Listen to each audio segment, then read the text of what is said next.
লিল্লাহ ওয়া আবগাদা লিল্লাহ ওয়া আতা লিল্লাহ ওয়া মানা লিল্লাহ ফাকাদ ইসতাকমালাল ঈমান। প্রকৃত ঈমানের স্বাদ তারাই পাবে, প্রকৃত ঈমানদারি তো তারাই যারা কিনা মহব্বত করে আল্লাহর জন্যে, দুশ্মনী করে আল্লাহর জন্যে, আত্মীয়তা করে আল্লাহর জন্যে, আত্মীয়তা বিচ্ছেদ করে দেয় আল্লাহর জন্যে।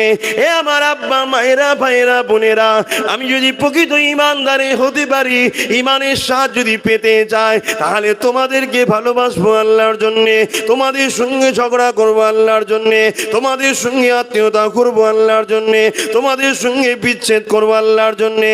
তোমাদেরও ফতোয়া একই, আমাকে যদি ভালোবাসো আল্লাহর জন্যে, ইমামকেও যদি ভালোবাসো আল্লাহর জন্যে, যদি সম্পর্ক বিচ্ছেদ করো আল্লাহর জন্যে, যদি সম্পর্ক তৈরি করো আল্লাহর জন্যে, যদি ঝগড়া করো আল্লাহর জন্যে, তবেই তো প্রকৃত ঈমানের স্বাদ পাওয়া যাবে।